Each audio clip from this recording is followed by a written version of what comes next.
Hello बच्चों, नमस्कार दोस्तों, स्वागत है आप सभी का इस क्लास में। तो चलिए आज की क्लास के बारे में बता देते हैं। आज जो हमारा टॉपिक है वो है भारतीय संविधान की अनुसूची। तो आप सभी शुरू कर दीजिए पढ़ाई। और आपके सामने एक हेडिंग लगी हुई है, लर्निंग विद काम एंड अटेंटिव माइंड। और हमेशा जहां पर भी रहें वो हमेशा आपका दिमाग खुला होना चाहिए, सतर्क होना चाहिए। रोड पे जा रहे हैं या कहीं पर भी पढ़ाई कर रहे हैं, जिस भी स्टेज में है, तो हमेशा आप अटेंटिव माइंड के साथ रहें, तो ज़्यादा बेहतर कर पाएँगे। तो चलिए देर ना करते हुए आज की क्लास शुरू कर देते हैं। आज का जो हमने टॉपिक चुना है वो हम पहले ही बता चुके हैं, भारतीय संविधान की अनुसूची, क्लास 4। और जो अनुसूचियाँ हैं वो टोटल 12 हैं वर्तमान में। पहले संविधान में केवल 8 ही अनुसूची हुआ करती थी और बाद में 4 अनुसूची जोड़ी गई। अभी उनके बारे में भी पढ़ेंगे। तो एक शॉर्ट में देख लेते हैं क्या-क्या चीज़ें हैं, कौन-कौन सी अनुसूची में। और यहाँ से प्रश्न बनते हैं आप सभी के एग्जाम में, जो विभिन्न प्रतियोगी परीक्षाएं होती हैं उसमें पूछे जाते हैं कि पहली अनुसूची में क्या दिया गया है या क्या प्रावधान है। तो अनुसूचियों के प्रावधान के बारे में बताने से पहले हम बताना चाहेंगे कि अनुसूची होती क्या है, कि जो संविधान में प्रावधान दिए गए हैं, जो भी प्रावधान हैं, उनके बारे में थोड़ा सा विस्तार प्रदान करने के लिए अनुसूचियों की व्यवस्था की गई। विस्तार प्रदान करने का मतलब ये है कि इलोबरेट करना जो भी प्रावधान है। जैसे सामने लिखा है राज्यों एवं केंद्र शासित प्रदेशों के नाम एवं राज्य क्षेत्र ना, तो इसके बारे में जैसे नाम क्या होगा और उसका क्षेत्र कहाँ कहाँ तक जाएगा, इन सब चीजों के बारे में विस्तार प्रदान करने के लिए अनुसूचियों की व्यवस्था की जाती है और संविधान में की गई है। ठीक, तो पहले हम शॉर्ट में देख लेते हैं कि कौन सी अनुसूची किस प्रावधान के साथ है। तो पहली अनुसूची राज्य एवं केंद्र शासित प्रदेशों के नाम और क्षेत्र। दूसरी अनुसूची राष्ट्रपति, राज्यपाल, न्यायाधीशों आदि के वेतन एवं भत्ते, विशेषाधिकार। देखिए आप लोगों को रटना नहीं है, रटने का प्रयास करेंगे तो कठिन हो जाएगा। बस थोड़ा थोड़ा सा आप ये जानते रहिए कि पहली अनुसूची में क्या दिया गया है, राज्यों एवं केंद्र शासित प्रदेशों के बारे में दिया गया है, मतलब भारत के जितने भी राज्य और यूनियन टेरिटरीज हैं उनके बारे में दिया गया है। दूसरी में वेतन और भत्ते की बात की जा रही है। वेतन भत्ते मतलब महत्वपूर्ण पदाधिकारी जो हैं, जैसे राष्ट्रपति, राज्यपाल, न्यायाधीश इत्यादि। तीसरी अनुसूची में शपथ की बात की गई है। शपथ जो लेते हैं, शपथ का प्रारूप मतलब फॉर्मेट, जैसे जो शपथ लिया जाता है, जैसे केंद्रीय मंत्री हुए या संसद के सदस्य हुए, लोकसभा राज्यसभा के सदस्य के साथ साथ विधानमंडल के सदस्य हुए, तो ये सब शपथ लेते हैं, तो उसका प्रारूप क्या होगा, तीसरी अनुसूची में ये दिया गया है। चौथी में राज्यसभा में सीटों का आवंटन किया गया है। राज्यसभा आप लोगों को पता है कि संसद, लोकसभा, राज्यसभा और राष्ट्रपति मिलाकर बनता है। तो लोकसभा में तो डायरेक्ट सांसद चुने जाते हैं, राज्यसभा में राज्यों द्वारा अप्रत्यक्ष चुनाव होता है। तो जो राज्यसभा में सीटों का किस प्रकार से बंटवारा होगा वो चौथी अनुसूची में दिया गया है। पांचवी अनुसूची क्या है, अनुसूचित जाति, अनुसूचित क्षेत्रों एवं अनुसूचित जनजातियों का प्रशासन एवं नियंत्रण के बारे में दिया गया है। तो हम ऐसे याद किए हैं, पांचवी अनुसूची में SC ST से संबंधित है। छठवीं अनुसूची असम, मेघालय, त्रिपुरा, मिजोरम के जनजातीय क्षेत्रों को प्रशासन के बारे में बताता है, छठवीं अनुसूची। और इसको हम शॉर्ट में AMTM के नाम से याद किए हुए हैं, आप लोग भी याद कर सकते हैं, AMTM, असम, मेघालय, त्रिपुरा, मिजोरम। तो सातवीं अनुसूची में सूचियों के बारे में बताया गया है कि संघ सूची, राज्य सूची और समवर्ती सूची, इनके बारे में बताया गया है कि इनमें कौन कौन से विषय होंगे और उस पर कौन कानून बनाएगा, इन सब चीजों के बारे में बताया गया है। आठवीं अनुसूची में भाषाएं मतलब मान्यता प्राप्त जो भारत की भाषाएं हैं उनके बारे में बताया गया आठवीं अनुसूची में। और याद रखिएगा कि पहले जो संविधान बना था तो उनमें केवल 8 ही अनुसूची थी, लेकिन बाद में संशोधन के तहत 9वीं, 10वीं, 11वीं, 12वीं अनुसूची को जोड़ा गया था। 9वीं अनुसूची क्या था, प्रथम संविधान संशोधन के तहत किया गया था ये, भूमि सुधार या अन्य कानूनों को न्यायिक समीक्षा से संरक्षण। न्यायिक समीक्षा हम जब बता रहे थे संविधान के बारे में तो बताए थे कि न्यायिक समीक्षा क्या होता है, कि कोई भी अगर कानून बना है तो उसको न्यायालय उसकी समीक्षा कर सकता है, उसको खारिज भी कर सकता है। अगर उसको लगता है, न्यायालय को लगता है कि ये कानून जो बना है ये संविधान का हनन कर रहा है, लोगों के मूल अधिकारों का हनन कर रहा है, तो वो उस कानून को खारिज भी कर सकता है या नल कर सकता है। 10वीं अनुसूची में दल बदल विरोध कानून या एंटी डिफेक्शन लॉ दिया गया है। ये एंटी डिफेक्शन लॉ क्या होता है कि जैसे जो पार्टियां होती हैं और वो क्या करते हैं कि सांसद या जो अ, विधानसभा के सदस्य होते हैं वो सब क्या करते हैं कि पैसे के चक्कर में या कहीं से तुरंत दल बदल कर लेते हैं। अभी जैसे वर्तमान में एक एग्जाम्पल बताएं, राघव चड्ढा का, सयानी घोष का, यहाँ ऐसे है ना कि पैसे के चक्कर में दल बदल कर लेते हैं। तो उससे क्या होता है कि उनका अ, संरक्षण के प्रावधान किया गया है, लेकिन उसमें कुछ अपवाद भी हैं। अपवाद के तहत ये सब किए हैं क्योंकि वैलिड माने गए हैं, अदरवाइज इनकी सदस्यता निरस्त हो जाती। 11वीं अनुसूची में पंचायती राज संस्थाओं के बारे में दिया गया है और 12वीं अनुसूची में नगर पालिकाओं के बारे में बात किया गया है। 18 विषय और 29 विषय याद रखिएगा, अभी और आगे हम बताएंगे भी। ठीक, ये ओवरव्यू हो गई अनुसूचियों की, और इतना याद कर लेंगे तब भी आप लोगों का लगभग 50% क्वेश्चन तैयार हो जाते हैं और 50% क्वेश्चन आप सॉल्व भी कर पाएंगे। ठीक, तो आगे चलते हैं कि ये देखिए, इसको हम बता ही चुके हैं। मूलतः 8 अनुसूचियां थी, जबकि वर्तमान में 12 अनुसूचियां हैं। और अनुसूचियों का अर्थ क्या होता है? किसी भी प्रावधान को विस्तार प्रदान करना और उसका विवरण देना। पहली अनुसूची जो कि हम बता दिए हैं, राज्य एवं राज्य क्षेत्र के बारे में बताया गया है। अनुच्छेद 1 और 4 से संबंधित इसमें दो बातें मुख्य हैं। कौन कौन से? राज्यों के नाम और उनके क्षेत्र, और यूनियन टेरिटरी मतलब जो संघ शासित प्रदेश होते हैं, जैसे क्या हो गया, दिल्ली हो गया, और उसके साथ साथ पुदुचेरी, अंडमान निकोबार, ऐसे हैं 8 संघ शासित क्षेत्र हैं, यूनियन टेरिटरी हैं। तो उनके बारे में भी बताया गया, उनका नाम क्या होगा, उनका क्षेत्र क्या होगा, बस इतना जानिए। तो राज्यों का संघ कहा गया है भारत को, संविधान में राज्यों का संघ कहा गया, स्टेट, यूनियन ऑफ स्टेट कहा गया है। और वर्तमान में 28 राज्य और 8 संघ राज्य क्षेत्र हैं, अर्थात 28 स्टेट और 8 यूनियन टेरिटरी हैं। ठीक, और अगर राज्यों अथवा संघ राज्य क्षेत्रों की सीमाओं अथवा नाम में परिवर्तन करना हुआ तो संसद द्वारा ये परिवर्तन होता है। और किस अनुच्छेद में संशोधन करना होगा? वो है अनुच्छेद 3 और 4 में। ठीक, ये ध्यान रखना कि अगर किसी राज्य का नाम बदलना हुआ तो वो कौन करेगा? संसद करेगी। और किस आर्टिकल में परिवर्तन होगा? तो अनुच्छेद 3 और 4 में परिवर्तन होगा। अगली अनुसूची के बारे में देख लेते हैं, दूसरी अनुसूची, जो कि वेतन और भत्ते के बारे में बताता है या विशेषाधिकार के बारे में बताता है। विशेषाधिकार का मतलब ये है कि जो बहुत राष्ट्रपति, राज्यपाल या लोकसभा सदस्य या एमएलसी, एमएलए, ये सब जो हैं या एमपी हैं, तो इन सबको कुछ विशेषाधिकार दिया जाता है, तो उनके बारे में है। ठीक, और वेतन भत्ते कितना मिलेंगे, कैसे मिलेंगे, ये सब चीजों के बारे में बताया गया। दूसरी अनुसूची में जो वेतन भत्ते दिए जाते हैं, किन किन रूप से, मुख्य रूप से कौन कौन है? राष्ट्रपति, राज्यपाल, लोकसभा अध्यक्ष, उपाध्यक्ष, राज्यसभा के सभापति, उप उपसभापति, राज्य विधानसभाओं के अध्यक्ष एवं उपाध्यक्ष, सर्वोच्च न्यायालय के न्यायाधीश, हाई कोर्ट के न्यायाधीश, नियंत्रक एवं महालेखा परीक्षक, सीएजी जिन्हें कहा जाता है, इन सब लोगों से संबंधित प्रावधान है। ठीक, तो चलिए आगे बढ़ते हैं। तीसरी अनुसूची में दिया गया है शपथ और प्रतिज्ञान का प्रारूप।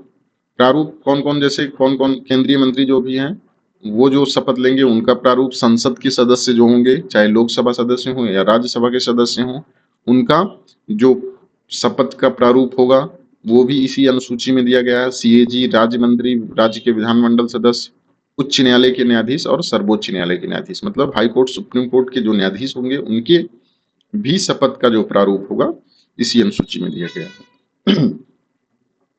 ध्यान रखना है कि राष्ट्रपति और राज्यपाल की शपथ तीसरी अनुसूची में नहीं है। शपथ की बात कर रहा है, इनमें नहीं, तीसरी अनुसूची में नहीं है। इनकी शपथ का जो आर्टिकल है अनुच्छेद 60 के तहत शपथ लेते हैं और राज्यपाल 159 के तहत। ये आर्टिकल दोनों इंपॉर्टेंट है, आप लोग याद रखिएगा कि जब हम महत्वपूर्ण आर्टिकल भी पढ़ाएंगे तब बताएंगे कि अनुच्छेद 60 किससे संबंधित है, तो राष्ट्रपति की शपथ से संबंधित है। तीसरी अनुसूची में उनकी शपथ का प्रारूप नहीं दिया गया, ध्यान रखना है। समझ में आया? चौथी अनुसूची में राज्यसभा में सीटों का आवंटन होता है। राज्यसभा में सीटों का आवंटन का अर्थ ये होता है कि कौन से स्टेट के कितने सदस्य राज्यसभा में जाएंगे। जाहिर सी बात, अगर जिस स्टेट के ज्यादा सदस्य जाएंगे तो उसके मतलब वर्चस्व ज्यादा रहेगा, वो अपने अकॉर्डिंग नियम कानून बनवा पाएंगे। तो ये किसके आधार पर होता है वो बराबर नहीं दिया गया है। ये प्रतिनिधित्व इसका जनसंख्या के आधार पर दिया गया है कि जैसे सबसे ज्यादा जो सदस्य हैं वो 80 हैं। किसके हैं? उत्तर प्रदेश के। उत्तर प्रदेश के 80 सदस्य जाते हैं और बाकी सब से कम कम ऐसे हैं क्रम से। ठीक, तो राज्यसभा में सीटों का प्रतिनिधित्व हो जाएगा और उनमें समानता के आधार पर नहीं दिया गया है और जनसंख्या के आधार पर दिया गया है। और 5वीं अनुसूची की बात कर लें, 5वीं अनुसूची जो है एससी एसटी के जनजातियों क्षेत्र से संबंधित है या उनके प्रशासन से संबंधित है। तो इसमें क्या करता है कि जो वहाँ का प्रशासन होता है वो थोड़ा सा कुछ अलग प्रावधान से होता है कि मतलब वहाँ पे ये नियम कानून नहीं लागू होंगे क्योंकि वो बहुत ट्राइबल क्षेत्र के हैं, तो उनको और विकास करने के क्षेत्र में या कुछ ज़्यादा हार्ड भी कभी-कभी रिस्ट्रिक्ट भी लगाया जाता है कि कोई भी अन्य गतिविधि ना करने पाए क्योंकि नक्सली प्रभावित क्षेत्र रहते हैं बहुत सारे। तो इन सब चीज़ों को ध्यान में रखते हुए उन्हें विशेष प्रशासन और नियंत्रण से संबंधित है। और इसमें इम्पोर्टेंट क्या है, 5वीं अनुसूची में असम, मेघालय, त्रिपुरा, मिजोरम को छोड़कर अन्य राज्यों में शामिल होती है, ध्यान रखना है। क्योंकि असम, मेघालय, त्रिपुरा, मिजोरम 6वीं अनुसूची में चले जाते हैं। ठीक, तो इसके राज्यपाल क्या करती है, अनुसूचित क्षेत्रों के प्रशासन के संबंध में विशेष शक्तियां प्राप्त हैं। ये राज्यपाल को जो इनका प्रशासन होता है उनको विशेष शक्तियां दी गई हैं। ठीक, ये दोनों इंपॉर्टेंट चीजें याद रखिएगा। और इससे संबंधित जो अनुच्छेद है वो 244(1) है। ठीक, आगे बढ़ते हैं, 6वीं अनुसूची के बारे में देखते हैं। 6वीं अनुसूची जो है जनजातीय क्षेत्र के प्रशासन से संबंधित है। वो कौन कौन से क्षेत्र हैं? असम, मेघालय, त्रिपुरा, मिजोरम, इसको हम पहले ही बता दिए हैं। इसमें क्या किया जाता है कि स्वायत्त जिला परिषद और क्षेत्रीय परिषद की व्यवस्था की जाती है। तो उसमें कुछ अलग से थोड़ा सा प्रावधान किया जाता है जिससे उन लोगों के हित की रक्षा की जा सके या कोई इलीगल गतिविधि हो रही है तो उसको भी नियंत्रण किया जा सके। तो ट्रिक हम पहले से ही बता दिए, एएमटीएम। और अभी हम आगे बताएंगे भी कि जो बांग्लादेश से सटे राज्य हैं ये असम, मेघालय, त्रिपुरा, मिजोरम हैं, तो इसीलिए उनको प्रावधान किया गया है। समझ गए? 7वीं अनुसूची में सूचियों की बात की गई है या शक्तियों का विभाजन किया गया है। शक्तियों का विभाजन का मतलब ये होता है कि कौन सा विषय पर कौन सरकार, सेंट्रल गवर्नमेंट या स्टेट गवर्नमेंट या दोनों कानून बना सकेंगी, उनके बारे में विभाजन किया गया है। कि जैसे संघ सूची के विषय पर केंद्र सरकार कानून बनाती है तो कौन कौन से वो विषय हैं, रक्षा, विदेश नीति या परमाणु ऊर्जा, मुद्रा, रेलवे, ये सब पे अगर कानून बनाना हुआ तो संघ सूची के विषय में आएंगे और ये सेंट्रल गवर्नमेंट कानून बनाती है इस पे। और राज्य सूची के जो विषय हैं पुलिस, लोक व्यवस्था, कृषि, स्थानीय शासन, इन सब के बारे में स्टेट गवर्नमेंट कानून बनाती है।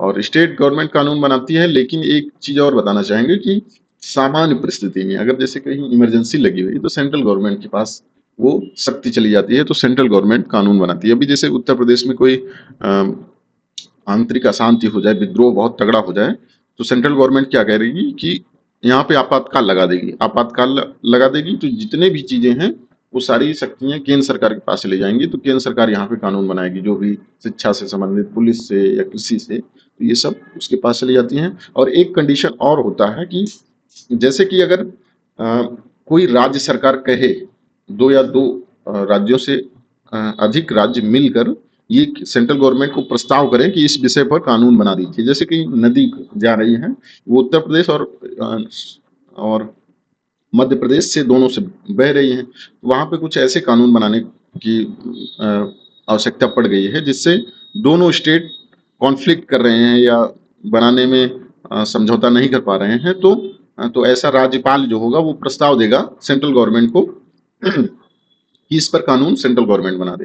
तो वैसी कंडीशन में भी बन सकता है। तो आगे आर्टिकल भी बताएंगे कि इस आर्टिकल के तहत ऐसा होता है। तो राज्य सूची और स्टेट जो लिस्ट है उसमें जितने भी विषय हैं वो दो कंडीशन में सेंट्रल गवर्नमेंट कानून बनाती है और बाकी सामान्य स्थिति में राज्य सरकार ही बनाती है। समवर्ती सूची में दोनों कानून बना सकते हैं। और उदाहरण के लिए शिक्षा, वन, विवाह और तलाक, श्रम या आपराधिक कानून, ये सब जो भी हैं ये समवर्ती सूची के विषय हैं। और ध्यान रखना है कि जैसे कि अगर दोनों सेंट्रल और स्टेट गवर्नमेंट दोनों कानून बना रहे हैं, अगर कॉन्फ्लिक्ट कर रहा है, जैसे कहीं पे कानून बना तो कॉन्फ्लिक्ट कर गया तो सेंट्रल गवर्नमेंट का मान्य होगा। समझ गए ना? और महत्वपूर्ण क्या है, अवशिष्ट शक्तियां केंद्र के पास ही हैं। अगर जैसे इन तीनों विषय में अगर कोई विषय ऐसा हुआ, सॉरी तीनों सूचियों में अगर कोई विषय ऐसा हुआ कि जो नहीं है तो उसका कानून सेंट्रल गवर्नमेंट बनाएगी। जैसे क्या हुआ कि कभी-कभी क्या होता है कि वर्तमान परिप्रेक्ष्य में या समय के साथ चेंज होता रहता है कि अभी साइबर लॉ और आपको जान ही रहे हैं एआई का ज़माना है, एआई वाई आ जाते हैं, तो इसमें विषय नहीं दिए गए हैं स्टेट गवर्नमेंट और सेंट्रल गवर्नमेंट सूची में। तो उस सूची में नहीं है तो अवशिष्ट शक्तियाँ ये सब चली जाएँगी, तो ये सेंट्रल गवर्नमेंट इस पर कानून बना देगा। एआई के बारे में या और भी चीज़ें, जैसे समय के साथ परिवर्तन होता रहता है ना, तो ये चीज़ें आप लोग समझ गए होंगे। अगले सूची के बारे से पढ़ते हैं, तो अगली सूची जो है 8वीं अनुसूची, जिसमें भाषाएँ हैं और वर्तमान में 22 भाषाएँ हैं और शुरुआत में 14 भाषाएँ थीं। तो ये देखिए असम बंगाली, इसको बहुत ज़्यादा रटने की बात नहीं है, केवल ये जानिए कि हिंदी है, कश्मीरी, कश्मीरी भी बहुत मतलब चर्चा में रहता है तो कश्मीरी हो जाएगा, गुजराती ये सब भैये हैं, पंजाबी भी है, संस्कृत भी है, ध्यान रखना है क्योंकि संस्कृत लगभग सभी भाषाओं की जननी कहा जाता है। उर्दू भी है, ध्यान रखना है।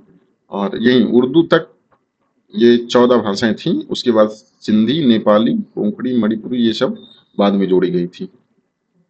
और ध्यान रखना अंग्रेजी नहीं है, 2200 भाषाओं में अंग्रेजी नहीं है, इसको आपको अच्छे से याद रखना है। और तो इसके संशोधन हुए थे, उन संशोधनों के तहत हुए थे, अभी आगे बताएंगे हम। हाँ, तो ये देखिए 21 71 92 हम ऐसे याद किए हैं, 21 71 92 21 71 92 ऐसे 2-3 बार आप लोग भी याद करेंगे तो याद हो जाएगा, कहीं पर भी बात हो तुरंत 21 71 92 3 संशोधन हुए थे, तीनों संशोधन में बाद में जोड़ी गई थी। 21वें संविधान संशोधन 1967 में हुआ था और इसमें क्या भाषा जोड़ी गई थी? सिंधी भाषा एक अकेली जोड़ी गई थी। 71वां संविधान संशोधन 1992 में हुआ था, इसमें क्या क्या जोड़ी गई थी? नमक, नमक जोड़ी गई थी, हम साथ में याद किए हैं कैसे, नेपाली, मणिपुरी, कोंकणी, नमक। तो आप लोग भी याद कर सकते हैं, नमक जोड़ी गई थी 71वें संविधान संशोधन से। और 92वां संविधान संशोधन 2003 से क्या क्या जोड़ा गया था? बोडो, डोंगरी, मैथिली, संथाली। इसको हमें वैसे याद है क्योंकि बार बार याद करने से बोडो, डोंगरी, मैथिली, संथाली ऐसे याद कर लीजिए। और 96वां संविधान संशोधन 2011 के तहत क्या किया गया था? जो उड़िया शब्द था, उड़िया, पहले ओडिया करके शब्द था तो उसको उड़िया दे दिया गया। ठीक, ये चेंजमेंट हुआ है, इसको भी आप याद कर सकते हैं। ठीक, तो अगली अनुसूची पे चलते हैं, 9वीं अनुसूची, कानूनों का संरक्षण। कौन से कानून? जो कि भूमि सुधार संबंधी कानून है, इसको आप लोग याद रखिएगा। हम तो शॉर्ट में यही याद रखे हैं कि 9वीं अनुसूची भूमि सुधार से संबंधित है। उसमें क्या संबंधित है कि जो भूमि सुधार से संबंधित कानून बनेंगे वो न्यायिक समीक्षा से संरक्षण देना। पहले क्या होता था कि जैसे अगर किसी रोड निकालना हो, जमीन किसी का लेना है, जैसे हाईवे निकालना है तो सामने किसी का जमीन आ गया, वो नहीं देना चाह रहा है, उसका मौलिक अधिकार है कि उसका, तो क्या करता था, न्यायालय जाता था, न्यायालय में समीक्षा होती थी कानून की, तो उस कानून को रद्द कर दिया जाता था। तो इसीलिए ऐसा प्रावधान किया गया कि ऐसे होगा तो कोई विकास ही नहीं हो पाएगा, सब लोग अपना जमीनें नहीं देंगे तो रोड कैसे बनेगा या और भी चीजें कैसे हो पाएंगी। तो इसीलिए संरक्षण प्रदान किया गया था। प्रथम संविधान संशोधन के तहत ऐसा किया गया था, ये ध्यान रखना। प्रथम या पहला संविधान संशोधन 1951 में, 50 में लागू हुआ जैसे संविधान, 51 में ही तुरंत संशोधन की आवश्यकता पड़ गई। जाहिर सी बात पड़ भी सकती है क्योंकि इतना ब्रॉड एरिया है, इतने विविधता है भारत में, तो उसको चलाने के लिए तो समय समय परिस्थितियों के अनुसार संशोधन करना ही पड़ेगा। 9वीं अनुसूची में शामिल कानून पूर्णतः न्यायिक समीक्षा से बाहर नहीं है, ये भी ध्यान रखना है कि जैसे जरूरी नहीं कि अगर यहाँ से एक मिल गया है तो चाहे जहां ऐसे जो मन कर रहा है सब करे जा रहे हैं, न्यायिक समीक्षा से बाहर कर दिया गया, सबके संविधान मूल अधिकारों का हनन हो रहा है, सबका जमीन हड़पी जा रही है, ऐसी ऐसी नहीं होगा, ध्यान रखना है। क्योंकि कुछ वाद आए बाद में, जैसे केशवानंद भारती बना मामला आया था 1973 में, और IR कैलहो मामला आया था 2007 में, तो इन्होंने स्पष्ट किया कि कुछ कानून जो मूल संरचना के आधार पर न्यायिक समीक्षा हो सकती है। ठीक, तो ये ध्यान रखना है कि पूरी तरीके से ये वो नहीं है, इन्हें कुछ न कुछ मिल सकता है, कानूनों की भी संरचना के आधार पर उसकी समीक्षा हो सकती है। ठीक, तो ये ध्यान रखिएगा। 10वीं अनुसूची चलते हैं, दल बदल के बारे में पढ़ते हैं। दल बदल का मतलब कोई भी एंटी डिफेक्शन लॉ कहा जाता है, इसको 52वां संविधान संशोधन के तहत जोड़ा गया है। ये भी बहुत प्रश्न पूछा जाता है, दल बदल या 10वीं अनुसूची कब जोड़ी गई और किस संविधान संशोधन के तहत? तो 52वां संविधान संशोधन अधिनियम 1985 द्वारा जोड़ा गया था। यदि कोई सदस्य स्वेच्छा से अपनी पार्टी सदस्यता छोड़ देता है या सदन में पार्टी के निर्देश के विरुद्ध मतदान करता है और मतदान से अनुपस्थित रहता है अथवा पार्टी द्वारा निर्धारित अवधि में उसे क्षमा नहीं किया जाता, तो वो अयोग्यता का सामना कर सकता है। ध्यान रखना, कर सकता है। और इसमें क्या होता है कि दल बदल संबंधी अयोग्यता का निर्णय सदन के अध्यक्ष या सभापति द्वारा लिया जाता है। जैसे अगर कोई दल बदल किया है तो उसकी अयोग्यता का निर्णय कौन लेगा? या तो न्यायालय लेगा। तो न्यायालय नहीं लेता है, जो सदन का सभापति होता है या अध्यक्ष होते हैं। जैसे लोकसभा का है तो लोकसभा अध्यक्ष लेंगे, और अगर राज्यसभा का है तो राज्य सभापति लेते हैं। सभापति उपराष्ट्रपति ही रहता है। जो राज्य सभा है उसका सभापति उपराष्ट्रपति ही रहता है। तो वो सभापति द्वारा निर्णय लिया जाएगा कि ये दल बदल किए हैं कि नहीं किए हैं, और उनको अयोग्य ठहराना है कि नहीं करना है, इसका निर्णय वही लेते हैं। 91वां संविधान संशोधन 2003 के द्वारा मंत्रिपरिषद के आकार और दल बदल संबंधी प्रावधानों में महत्वपूर्ण परिवर्तन किए गए थे। विभाजन या स्प्लिट संबंधी अपवाद समाप्त किया गया था, ये ध्यान रखना है। मंत्रिपरिषद का आकार ये किया गया कि जैसे कि पहले क्या होता था कि जैसे हमारी सरकार बनी तो, या किसी की भी सरकार बनी तो अपने जितने भी विधायक हैं ज्यादा से ज्यादा लोगों को मंत्री बना दे रहे हैं। तो इसमें राज्य का खर्चा बढ़ जाता है ना, कि अगर मंत्री रहेंगे तो उनकी सुरक्षा, उनकी और भी चीजें, वेतन और भी जो भी चीजें हैं, तो राजस्व का हनन होता था, राजस्व का व्यय ज्यादा होता था। तो इसलिए एक कानून लाया गया 91वां संविधान संशोधन 2003 के द्वारा कि मंत्रिपरिषद की संरचना जो भी टोटल सीट रहेंगे उनकी 15% से अधिक नहीं रहेगी। ठीक। और बस लगभग 10वीं अनुसूची के बारे में आप लोग जान ही गए होंगे। हाँ, इसमें एक चीज और बता दें कि कभी कभी जैसे कि अगर ग्रुप में कोई पार्टी चेंज करता है तो वो अपवाद के स्वरूप में रहता है, तो उसमें उसका अयोग्यता नहीं होता है। जैसे अभी राघव चड्ढा जी गए थे, दल बदल किए थे, तो उसमें वो ग्रुप के साथ गए थे कि जैसे उतना परसेंट तक साथ में लेकर चले गए, इसलिए उनको अयोग्यता का सामना नहीं करना पड़ा। ठीक।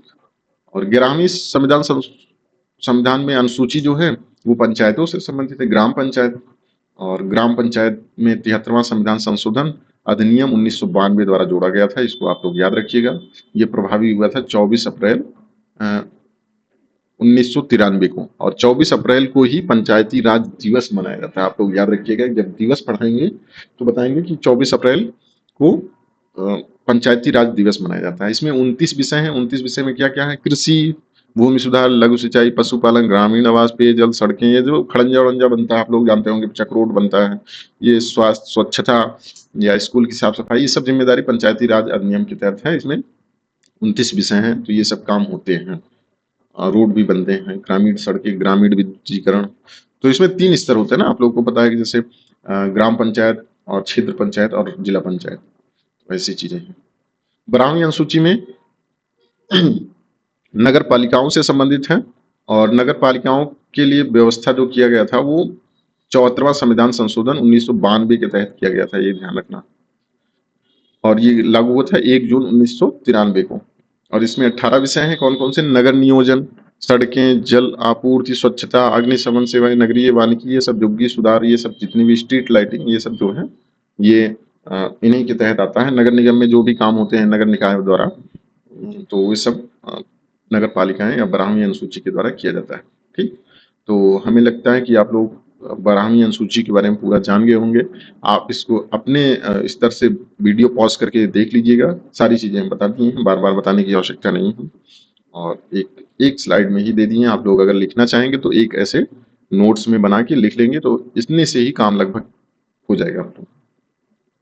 तो ठीक है बच्चों, आज की क्लास आप लोगों को पसंद आई होगी, और अगर कोई समस्या होता है तो आप कमेंट बॉक्स में कमेंट कर सकते हैं, और मिलते हैं अगले दिन किसी और टॉपिक के साथ। तब तक आप सभी खुश रहें, मस्त रहें, व्यस्त रहें। ओके, थैंक यू बच्चों।